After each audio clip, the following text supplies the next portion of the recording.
Jadi semua kedunguan ini berawal dari kerdus yang digembok ini.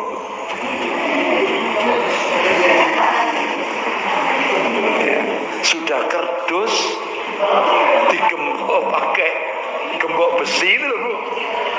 Jadi kita ini dibodohi gitu loh Bu. Wis kerdus itu kalau ibu siram sama air ya langsung lepas, ya kan? Ya kan? Sudah kerdus suruh gembok pakai baja itu, ya kan? Pakai gemboknya baja itu.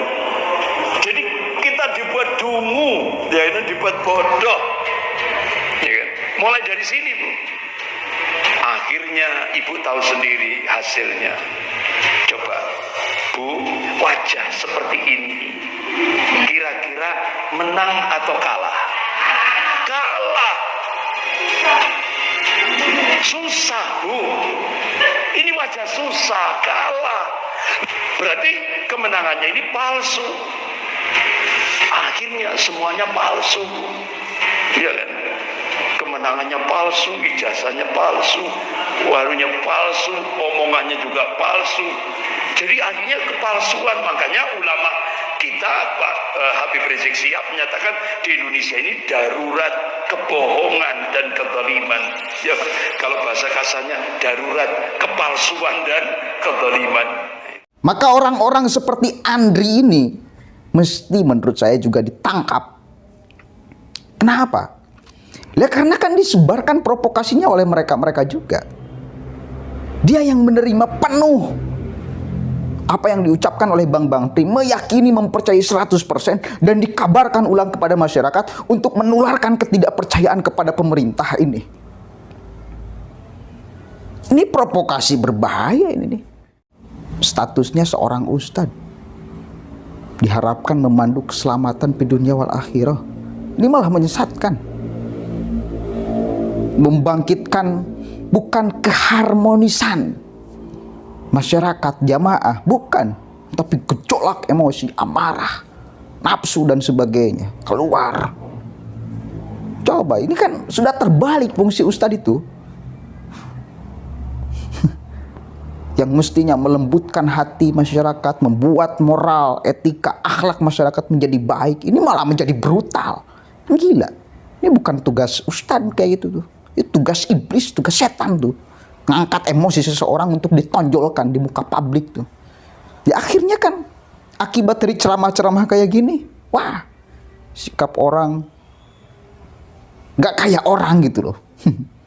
Atas nama agama. Jadi posisinya dia diharapkan memandu masyarakat selamat di dunia wal akhirah.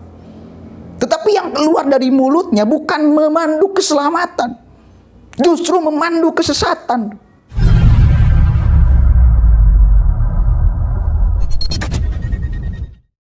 Assalamualaikum warahmatullahi wabarakatuh. Hamdan syukran lillah amma ba'd. Sahabat Indonesia Plural yang saya hormati dan saya banggakan. Serem ya ceramahnya. Namanya Andri Kurniawan. Saya nggak mau mengatakan dia sebagai Ustadz Andri Kurniawan, ya meskipun tampilannya seperti itu dan itu sedang ngomong di depan jamaahnya. Saya ingat dia itu manusia yang selalu membicarakan tentang komunis, PKI, Nasakom, dan paling sering dia memfitnah NU, memfitnah Islam Nusantara. Ketika kita memasuki era Nasakom jilid 2, memasuki Nasakom jilid 2 ini, berapa umat Islam di Indonesia yang jadi target untuk dibunuh, Mbak? Di Indonesia juga ada. Ya, makanya Nasakom jilid 2 ini kan, kalau dulu nasionalisnya PNI, agamanya NU, terus komunisnya PKI. Kalau sekarang nasionalisnya PDIP, agamanya Islam Nusantara, kemudian komunisnya PKI Perjuangan. Ini Nasakom jilid 2. Bahkan yang kita saksikan bahwa Bapak Ibu yang dirahmati Allah, saya kira gambar ini nggak Nggak usah saya terangkan. Saya kira ini sudah kita saksikan seperti ini. Gambar saja. Ini Nasakom Jilid 2. Membuka hubungan pada Israel, Yahudi dan Nasrani, Vatikan. Ya kan? Bapak-bapak, ini gambar-gambar saja. Saya kira bapak, ibu semuanya paham. Tapi alhamdulillah, meskipun NU dihina, meskipun NU dituduh, apapun lah, pada akhirnya mereka sendiri yang mati, mereka sendiri yang bubar, mereka sendiri yang pada akhirnya terpojokkan. Karena memang apa yang mereka selalu sampaikan itu pada akhirnya tidak diterima dengan baik oleh masyarakat. Oke lah, mungkin diterima, tapi tidak oleh mayoritas masyarakat. Alhamdulillah, NU sampai sekarang jaya, diterima dengan baik oleh masyarakat. Apanya yang tidak diterima oleh masyarakat NU? Alhamdulillah, semuanya diterima kok. Ajarannya, sistem pendidikannya. Jadi, kalau misal mau berbicara politik, seorang ustadz, berbicaralah seadanya. Menurut saya, jangan kemudian menghilangkan bahwa dia sebagai seorang ustadz dulu, yang tugasnya memberikan pelajaran ilmu agama. Udah, jangan dulu nyimpang ke sana kemari, karena pada akhirnya akan sangat keliru. Saya coba bayangkan dia di dalam masjid pakai slide kayak gitu, kapan ngajinya coba masyarakat? Pakai slide, memfitnah orang, memprovokasi orang di dalam masjid.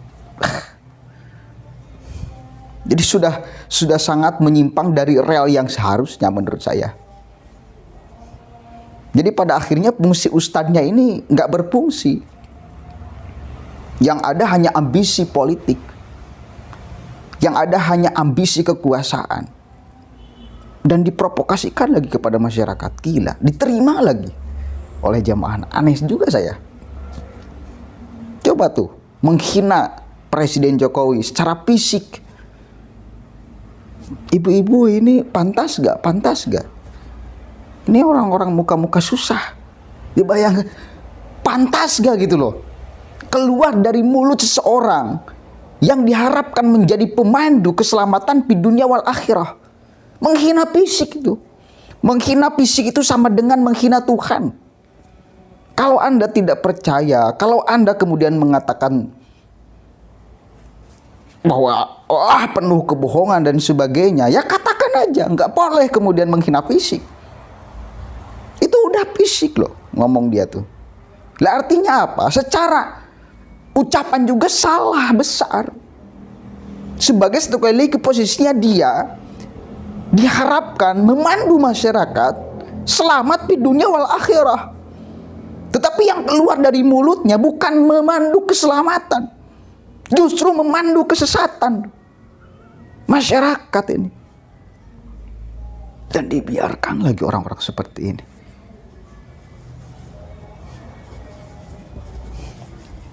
Makanya saya berharap nih ke aparat kepolisian, bila mana nanti setelah sidang tanggal 18 urusan ijazah,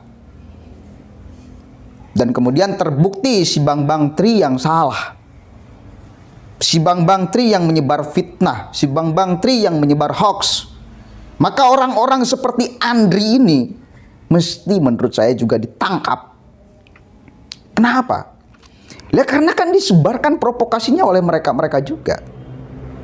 Dia yang menerima penuh apa yang diucapkan oleh Bang Tri, meyakini, mempercayai 100%, dan dikabarkan ulang kepada masyarakat untuk menularkan ketidakpercayaan kepada pemerintah ini. Ini provokasi berbahaya ini nih. Ini provokasi berbahaya kayak gini tuh. Dibiarkan, bos.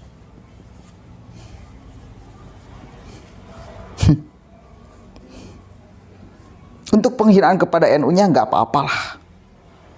Untuk penghinaan kepada NU-nya. Karena pada akhirnya masyarakat akan menilai secara sendirinya siapa yang sebetulnya bejat di sini, siapa yang sebetulnya biadab di sini. Akan menilai. Berpuluh-puluh tahun NU akrab dengan masyarakat tanpa ada gesekan, kepentingan apapun, gak ada. Lurus aja memberikan pengajaran agama yang benar, yang rahmatan lil alamin. Tanpa dicampur adukan, dibumbui dengan kepentingan-kepentingan apapun. Akhirnya masyarakat yang berpuluh-puluh tahun diajar, dididik oleh orang-orang NU, tidak lepas kepercayaan kepada NU, meskipun sudah dikoreng sedemikian rupa. Artinya apa? Saya ingin mengatakan, kalau ada orang yang menghina, memojokkan, memfitnah NU, gak bakalan mempan kepada masyarakat. Mempan sedikit lah, gak mungkin banyak. Satu kali lagi, bukti nyata HTI bubar. Orang-orang seperti mereka juga kemudian tidak terlalu diterima dengan baik oleh masyarakat karena menjelek-jelekan NU. Jadi itu mah bisa dipedengi. NU mampu membentengi diri terhadap fitnah-fitnah kayak itu udah nggak mempan tuh. Tapi ini kepada yang lain. Cara untuk diperhatikan secara serius orang-orang kayak gini. Berbahaya loh. Orang-orang seperti ini kalau terus dibiarkan, saya kira gak bakalan beres masyarakat itu. Terus aja ada gesekan. Gila. Statusnya seorang ustadz diharapkan memandu keselamatan di dunia wal akhirah. Ini malah menyesatkan. Membangkitkan bukan keharmonisan masyarakat jamaah, bukan, tapi gejolak emosi, amarah, nafsu dan sebagainya keluar. Coba, ini kan sudah terbalik fungsi ustadz itu. Yang mestinya melembutkan hati masyarakat, membuat moral, etika, akhlak masyarakat menjadi baik, ini malah menjadi brutal. Gila. Ini bukan tugas ustadz kayak gitu tuh. Itu tugas iblis, tugas setan tuh. Ngangkat emosi seseorang untuk ditonjolkan di muka publik tuh. Ya akhirnya kan akibat dari ceramah-ceramah kayak gini, wah, sikap orang gak kayak orang gitu loh. Atas nama agama. Di sini penting kemudian kita selalu edukasi kepada masyarakat bahwa hati-hati ya, mencari guru itu hati-hati. Hati-hati mencari guru. Karena kalau kita salah memilih guru, maka sikap kita di dunia wal akhirah akan keliru. Hati-hati. Hati-hati memilih pemandu itu. Karena kan ustadz itu kan pemandu kan. Nah, hati-hati kita memilih pemandu itu. Saya kira bisa dirasakan lah oleh masyarakat sendiri. Mana nih ustadz yang sebetulnya sederhana. Ustadz yang baik itu, yang kalau berbicara memang membuat kita menjadi baik.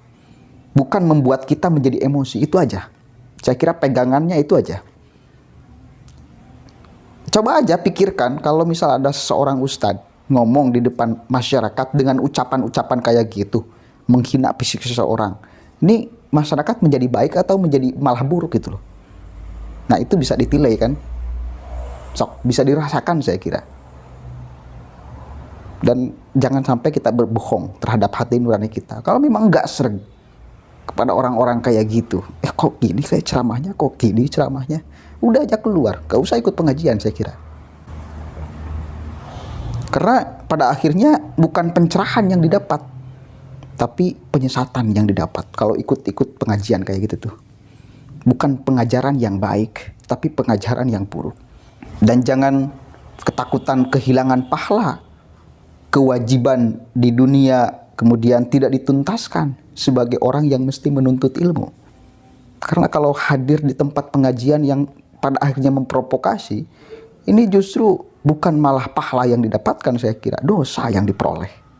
Ya, mudah-mudahan ada manfaatnya. Wallahul muwaffiq ila aqwamit thoriq. Wallahu a'lam bishawab. Assalamualaikum warahmatullahi wabarakatuh.